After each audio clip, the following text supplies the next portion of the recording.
Hello everyone, मैं हूं अरविंद और आपका एकेएस एकेडमी फॉर सीएसई में बहुत बहुत स्वागत है। तो जो हम लोग का जो टॉपिक चल रहा था वो हम लोग का चल रहा था रेस्पिरेटरी सिस्टम, मतलब श्वसन तंत्र। श्वसन तंत्र का हम लोगों ने एक चैप्टर कंप्लीट कर लिया है और उसमें हम लोगों ने देखा है कि ऑक्सीश्वसन और अनॉक्सीश्वसन की जो प्रोसेस है वो कैसे होती है, ऑक्सीश्वसन में क्या होता है और अनॉक्सीश्वसन में क्या होता है।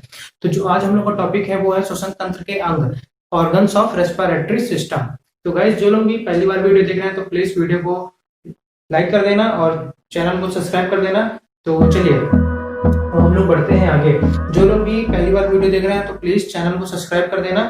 तो अब देखिए, श्वसन तंत्र के अंग, respiratory system, organs of respiratory system. देखिए क्या होता है कि श्वसन का मतलब पहले समझिए, सांस अंदर लेने से सांस बाहर छोड़ने तक की जो संपूर्ण क्रिया विधि है उसको बोलते हैं श्वसन तंत्र। फिर से सुनिए कि सांस अंदर लेने से सांस बाहर छोड़ने तक की जो संपूर्ण क्रिया विधि होती है उसको बोलते हैं श्वसन तंत्र।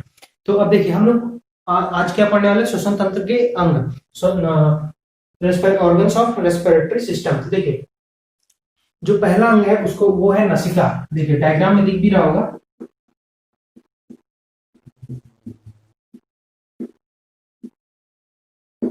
इंग्लिश में बोलते हैं नॉस्ट्रिल्स। क्या बोलते हैं इंग्लिश में? नसिका को ही बोलते हैं इंग्लिश में नॉस्ट्रिल्स। ये वाली संरचना देखिए, ये जो, ये समझिए, ये जो नाक से हम लोग जो सांस लेते हैं ये वाला जो है उसको ही बोलते हैं नसिका। उसमें क्या होता है कि नसिका के माध्यम से ही जो वायु है हमारे शरीर में प्रवेश करती है। तो यहाँ पे मैं लिखते भी जाता हूँ, नसिका के ही माध्यम से क्या होता है कि वायु हमारे शरीर में प्रवेश करती है।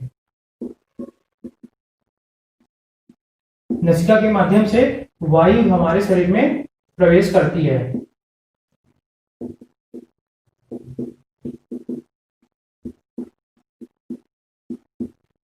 देखिए जो मैं लिखते जाता हूँ उसको आप अपनी कॉपी में नोट करते चलिए, तो इससे क्या है आपका नोट्स भी तैयार हो जाएगा। देखिए अब देखिए नसिका क्या होता है, तो नसिका के माध्यम से ही जो होती है वायु जो होती है हमारे शरीर में प्रवेश करती है।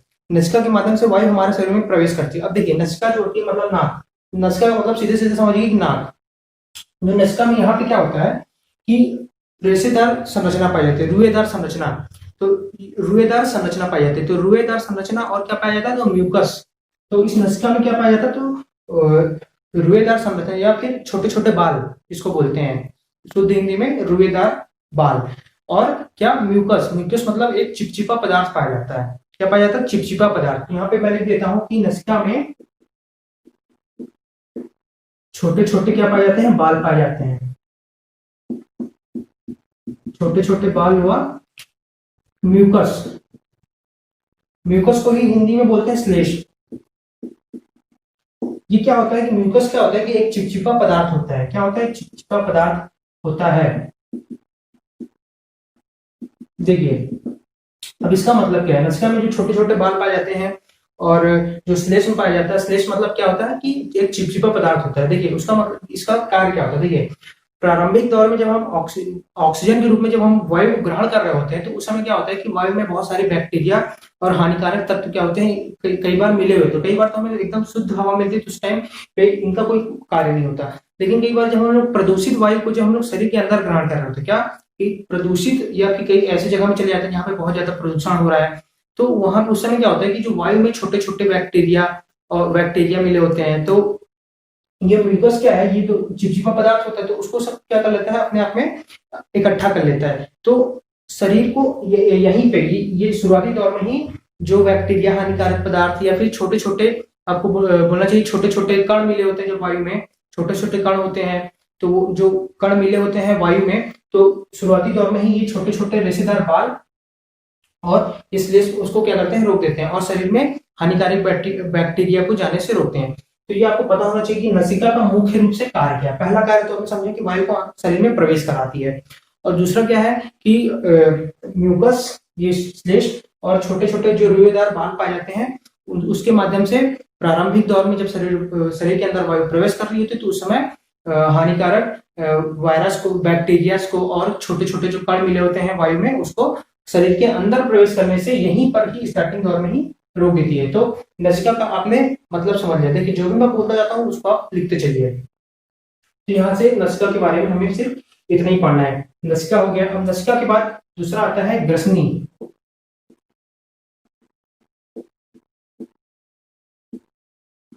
इसको इंग्लिश में बोलते हैं फेरिंग्स।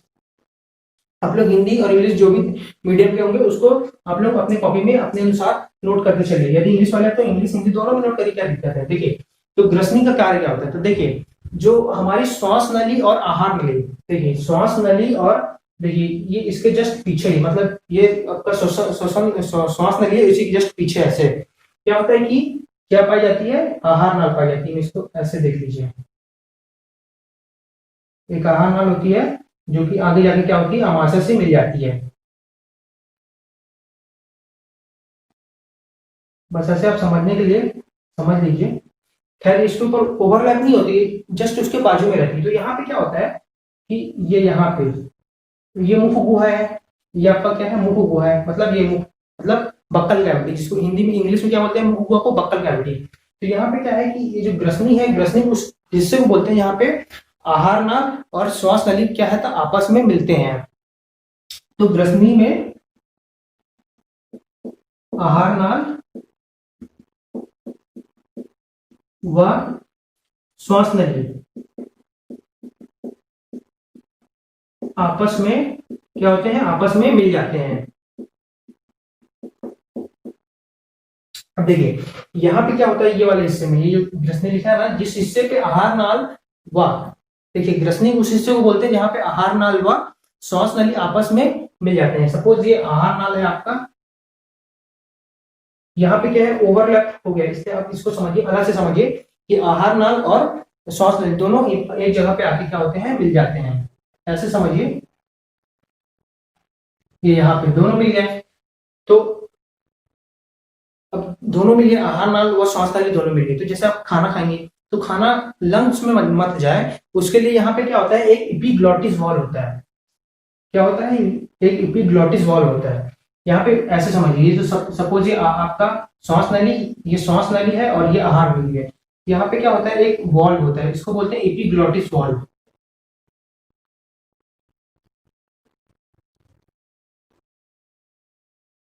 ये एपिग्लॉटिस वॉल्व क्या करता है कि जब हम लोग भोजन कर रहे होते हैं तो उस समय जो भोजन को श्वास नली में जाने से रोकता है, तो आपस में मिलते हैं, वहीं एपिग्लॉटिस वॉल्व पाया जाता है।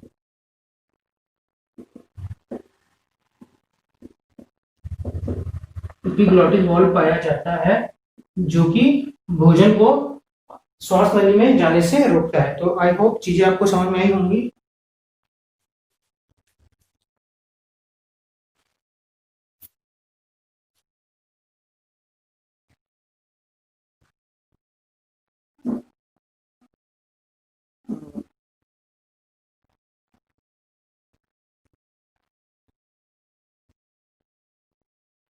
चलिए आपने ग्रसनी देख लिया। ग्रसनी क्या होता है कि जहां पे आहार नाल व श्वास नली दोनों आपस में मिल जाती हैं, आपस में मिल जाती है, उसको उस हिस्से को बोलते हैं ग्रसनी। और जहां पे ही मिलते हैं वहां पे एक वॉल पाया जाता है।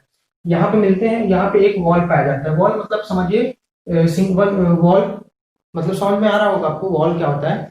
तो ये वॉल क्या करता है कि जब हम लोग भोजन कर रहे होते हैं तो उस समय भोजन को श्वास नली में जाने से रोकता है। तो आपको एपिग्लॉटिस वॉल्व, इसको बोलते हैं एपिग्लॉटिस वॉल्व। बहुत इंपॉर्टेंट है, ये पूछा जा सकता है, इसलिए आप जो भी मैं बता रहा हूँ उसको एकदम ध्यान से आप लोग नोट करते चलिए। यहाँ तक चीजें आपकी क्लियर हुई होंगी, तो इसको आप नोट करिए। फिर हम लोग पढ़ते हैं स्वर यंत्र। स्वर यंत्र किसे कहते हैं उसके बारे में हम लोग देखेंगे। तो पहले ये दो चीजें नोट करिए, नसिका, इसको इंग्लिश में नॉस्ट्रिल्स बोलते हैं, और दूसरा है फेरिंक्स, इससे इंग्लिश में ग्रसनी बोलते हैं।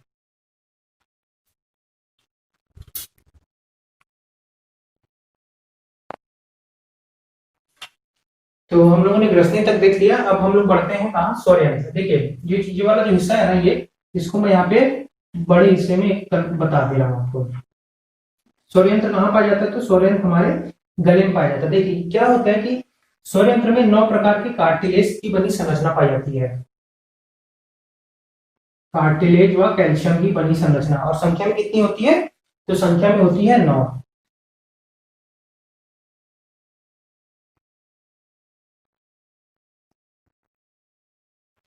ये देखिए ये आपका गला है, आपके गले में ही क्या पाया जाता है, स्वर यंत्र पाया जाता है। देखिए कई बार क्या होता है कि इस स्वर यंत्र में कई बार विकार उत्पन्न हो जाते हैं या फिर कुछ इन्फेक्शन हो जाता है, तो ये इसको निकालना पड़ जाता है। देखिए ये जो पूरी संरचना है ना, इसको निकाल देने पे स्वर यंत्र क्या होता है, पूरी तरह से हमारे मतलब निकाल दिया जाता है, तो उस समय हम लोग क्या बोलने में असमर्थ हो जाते हैं। तो देखिए सौर यंत्र का काम क्या, ये जो संरचना है ये क्या किसकी बनी होती है, कार्टिलेज की बनी संरचना होती है। कार्टिलेज व कैल्शियम का, कार्टिलेज मतलब कठोर मांस समझिए, जो कार्टिलेज मतलब इतना समझिए कि मांसपेशियां जो होती है ना उसकी बनी होती है।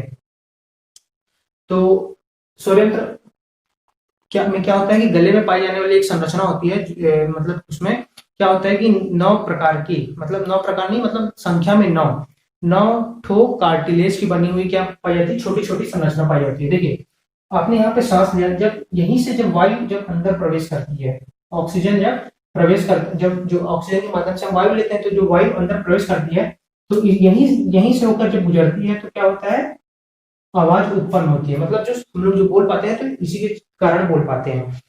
तो अब समझ में आ गया होगा। और देखिए जो बच्चों में और महिलाओं में, बच्चों और महिलाओं में ये सांस नहीं, ये जो कार्टिलेज की बनी संरचना क्या होती है, बहुत दूर दूर पाई जाती है, दूर दूर पाई जाती है, इसलिए उनकी आवाज क्या होती है, पतली होती है। और जैसे बच्चों में दूर दूर होती है, लेकिन समय के साथ क्या है, ये अपने एक निश्चित स्थान पे आ जाती है, मतलब थोड़ा पास पास आ जाती है। देखिए ये आपको समझ में आई होगी। स्वरयंत्र क्या है, स्वरयंत्र क्या है, गले में एक विशेष प्रकार की संरचना पाई जाती है जो कि क्या कार्टिलेज व कैल्शियम की बनी होती है, और संख्या में कितनी होती है, तो 9 होती है, कार्टिलेज की बनी संरचना होती है। जब यहाँ से जब ऑक्सीजन को हम वायु ग्रहण कर रहे होते हैं तो इसके माध्यम से जब गुजरती है, इन्हीं कार्टिलेज से बनी संरचना से जब होकर गुजरती है तो क्या होता है, आवाज हम लोग बोल पाते हैं। तो श्वास नली आप लोगों ने सब में देख लिया होगा। चलिए समझ में आया होगा यहाँ तक। नहीं समझ में आता है तो प्लीज कमेंट में करिए, तो मैं इस चीज को फिर से जैसे जो भी मैं पढ़ा रहा हूँ यदि आपको समझ में नहीं आता तो आप प्लीज कमेंट करिए, उसमें मैं आपको नेक्स्ट वीडियो में आपका जो भी डाउट रहेगा, क्वेरीज रहेंगी, उसको मैं क्लियर करने की पूरी कोशिश करूंगा। अब देखिए श्वास नली,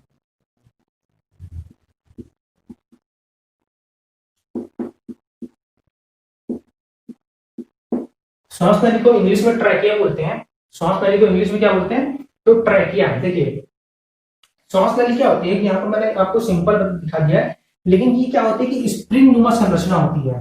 क्या होती है, स्प्रिंग नुमा संरचना होती है जो कि पूरे श्वसन तंत्र को, क्या होता है, देखिए श्वास नली क्या है, कार्टिलेज की बनी ही एक संरचना होती है जो कि स्प्रिंग नुमा संरचना में होती है। फिर से देखिए श्वास नली क्या होती है कि स्प्रिंग नुमा संरचना होती है जो कि कार्टिलेज की बनी होती है, और करती क्या है, तो ये पूरे श्वसन तंत्र को एक स्थायित्व प्रदान करने का कार्य करती है। उसको कोलैप्स होने से, कोलैप्स का मतलब उसको ध्वस्त होने से क्या करती है, बचाती है। मतलब इसका मतलब ये समझिए कि जो श्वास नली है, ये श्वास नली का कार्य क्या है, तो पूरे श्वसन तंत्र को एक निश्चित आकृति में बनाए हुए रखने का काम कौन करती है, तो श्वास नली करती है। कोलैप्स होने से बचाने का काम करती है तो श्वास नली करती है। श्वास नली कार्टिलेज की बनी संरचना होती है,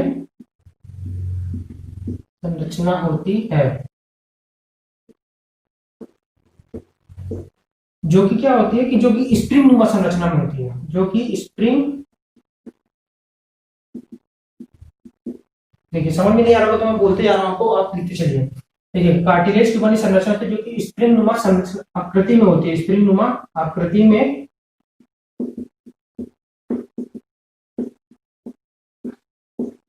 जो कि क्या होती है कि स्प्रिंग नुमा आकृति में होती है, और श्वसन तंत्र को क्या करती है, स्थायित्व प्रदान करती है। श्वसन तंत्र को स्थायित्व प्रदान करने का कार्य करती है।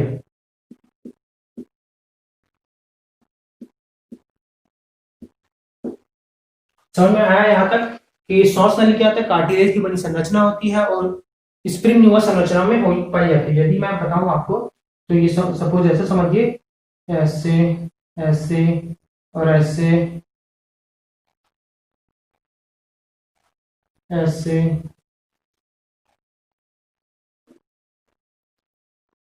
स्प्रिंग न्यूमा संरचना में पाई जाती है, ऐसे चारों तरफ से गोल गोल होती है।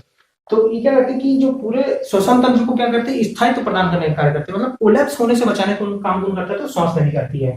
अब हम लोग श्वास नली देख लिए, अब हम लोग बढ़ते कहाँ, लंग्स में, फेफड़े में, जिसका मुख्य कार्य हम लोग अभी देखने वाले हैं। तो आप इसको नोट करना चाहे तो इसको नोट करिए, फिर हम लोग बढ़ते हैं कहाँ, फेफड़े में, लंग्स में। तो इसको आप लोग नोट करिए पहले फटाक से।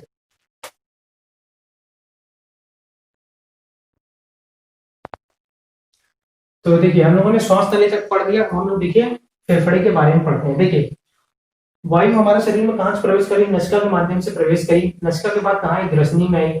अब ग्रसनी में आपको पता है ग्रसनी उस हिस्से को कहते हैं जहाँ पे क्या करती है, श्वास नली और आहार नली दोनों आपस में मिलते हैं, और यहीं पे है इपिग्लोटिस वाल्व पाया जाता है। मतलब आहार नाल और श्वास नली को दोनों को पृथक करने का कार्य कौन करता है, तो इपिग्लोटिस वाल्व। तो उसके बाद कहाँ पे वायु कहाँ प्रवेश करती है, स्वरयंत्र में। मैंने अभी बताया 2 मिनट पहले डिस्कस किया स्वरयंत्र के बारे में। 9 प्रकार की कार्टिलेज की बनी संरचना पाई जाती है, और उसका ये कहाँ पे होती है, तो हमारे जस्ट गले में होती है, गले में होती है। अब श्वास नली भी हम लोगों ने देख लिया, श्वास नली क्या होती है, स्प्रिंग नुमा संरचना होती है, कार्टिलेज की बनी होती है, पूरे श्वसन तंत्र को, रेस्पिरेटरी सिस्टम को स्थायित्व प्रदान करती है। उसके बाद ऑक्सीजन जो हमारा आता है तो कहाँ प्रवेश करता है, हमारे लंग्स में प्रवेश करता है। तो देखिए ये क्या है, ये छोटी छोटी जो गड्ढेनुमा संरचना है इसको बोलते हैं एल्वोलाई। मतलब एल्वोलाई को हिंदी में लिखिए वायु कोष्ठक।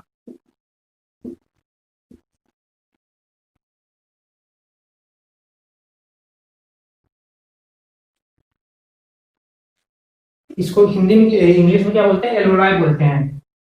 तो देखिए ये क्या करता है, और संख्या में कितनी होती है, तो 300 जो संख्या में कितने वायु कोष्ठक होते हैं, मतलब एल्वोलाई होते हैं, तो 300 एल्वोलाइज होते हैं। अब देखिए जो फेफड़ा है ये क्या है, स्पंजी प्रकार की एक संरचना है। फेफड़ा क्या है, स्पंजी प्रकार की एक विशेष संरचना होती है।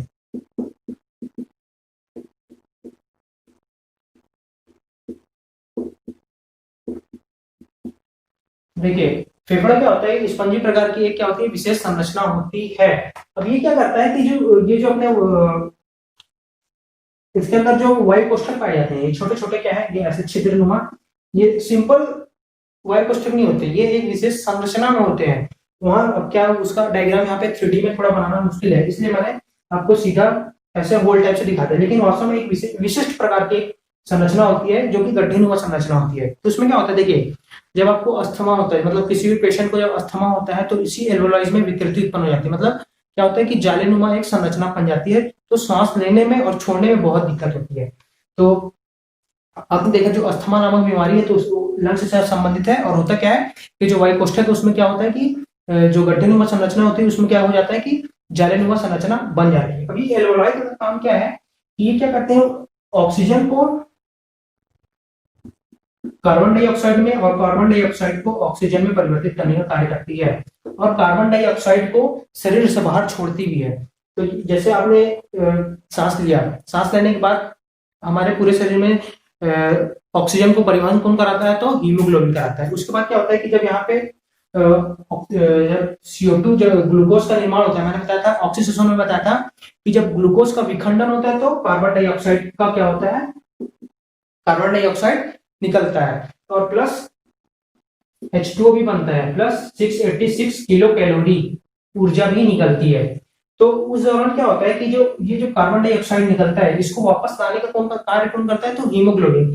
हीमोग्लोबिन क्या है, लंग्स तक पहुंचाता है, लंग्स तक पहुंचाता है, और सांस लेने और सांस जब लेते हैं तो उस समय ऑक्सीजन अंदर आ रहा होता है, और मतलब ऑक्सीजन का मतलब वायु समझिए, वायु अंदर शरीर में प्रवेश कर रही होती है, जब छोड़ते हैं तो उसी के साथ ये क्या है, कार्बन डाइऑक्साइड हमारे शरीर के बाहर निकल जाती है। फिर से एक बार देखिए पूरे सिस्टम को एक बार फिर से देखते हैं।